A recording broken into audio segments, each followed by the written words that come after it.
Hey, what's up, guys? This is Team Hard Life Captain Albert Sakucha, and I got another one of the Go Fish cameras. I've got it baited up with just a piece of shrimp or a whole shrimp, and I want to test it out, see how long it takes them to demolish their shrimp.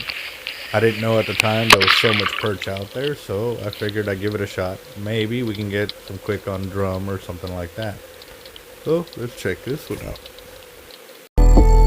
Gotta bite, gotta bite. I think I got a lot of stress on my mind. It's a nice day to go. Yeah, I gotta learn. I'ma call up the whole team.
Alright, guys, so the bait's been in there about 4 minutes. I'm speeding it up because, man, this really shows the amount of abuse that a shrimp will actually take. So it's pretty cool. You know, we noticed that there's a lot a lot we don't know, and leaving the shell on the shrimp is one way to show how long it would take. You know, I was thinking about peeling the shrimp, but I didn't think about actually doing it. I thought about it, but I didn't do it. That's what I meant. So, you know, it gives a lot of insight here because, you know, when fishing for drum and you know they're there, we like to peel the shrimp. So when dropping bait like this, you know, leaving the shell on there really does increase your chances for the bait to stay on the hook quite a bit longer. But also, too, when you know they're not there, then you saw the other video with the drum, how it sucked up the meat out of the shell. That, you know, this kind of increases your chances for getting a hookup. So this means, yes, I got to go back and test the shrimp peeled with the drum and see how they actually pick up a non-peeled shrimp, or a peeled shrimp. Sorry, it's been a long morning. Sorry, I almost had a cough there. So again, more testing is involved, and we're excited to do it. I'm just now looking at the winds outside my window right now, and it is dead calm. So I am thinking I might go flounder fishing. Yes, I may go flounder fishing. Might have to go gigging. Oh man, gotta check it out.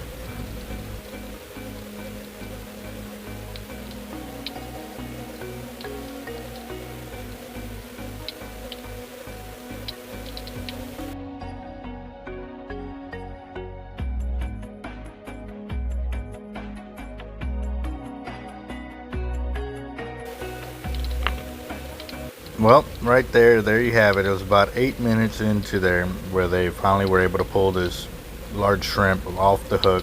And yes, it had the shell on it. And yeah, they demolished it. You know, being spooked off a couple of times by a fish and stuff like that. But at the same time, too, there's an empty hook here, and the fish are still coming back to it. raises questions. I mean, do they think that there's still more food available, or do they remember that the food was found here? I mean, there's a lot of underlying questions that I'd like to answer, but makes it kind of difficult when I have a lens that only points in one direction. I wish I had a 360 one so that way I could see all the way around to see if maybe they're looking around this area at the same time that they are coming back to it. So I don't know. It's pretty interesting. I mean, they are very in tune with looking at it. And or are they like seagulls? You know how like one seagull finds something, he dives down, so another one sees it, so he dives down, and soon you got like 50 seagulls there. Is that what they're doing? I mean, do they give off that vibe that they have found something? Or I don't know. It's very interesting to see how they find food and then they all come in.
So as you can see, the bait is gone, but the perch still keep coming up to the camera. That's pretty interesting. I mean, are they drawn in because it doesn't look normal there on the bottom? Or it's just them, scavenging the floor looking for food and, something to eat on? It's a pretty cool question. And yes, it looks like they're gone for a while, but I mean, they were in and out of the camera the whole time. Sometimes doing close-ups. Even looks like one of them gave you all a kiss. So we'll keep testing it, guys. Stay tuned as we will keep rocking it. I'm going to try out different baits, keep casting it, and see what happens. Alright, so I'm going to put out another piece of shrimp and keep testing this, because like I said, I'm trying to see if maybe I can hook a drum on the shrimp. It's a smaller bait than the crab that we're actually using. And what I see on this one too is, I remember pulling it in and there was some seaweed on the surf weight and stuff like that. So right there I landed on a batch of seaweed, and this is going to actually be very good for this test, because one of the things I've noticed that when a bait gets covered up, will the fish continue biting it or will they not mess with it? So this will be pretty interesting. I really want to see this. And it's only been on there a few seconds, but you can already see the fish coming in. And if you saw in the beginning of the video where I pinched the head to allow the brain matter to be exposed, and there they are. And I really believe that it's the sound that they make when they're attacking the bait that draws in other fish to let them know that they are eating. There's got to be a distinct sound or something that's happening, and that's why big fish get drawn in. So let's see what ends up happening with this, especially since they are feeding right on the seaweed. Are they going to bury it? Are they going to be deterred by it? I mean, obviously it seems that they don't care about it, but let's see what happens.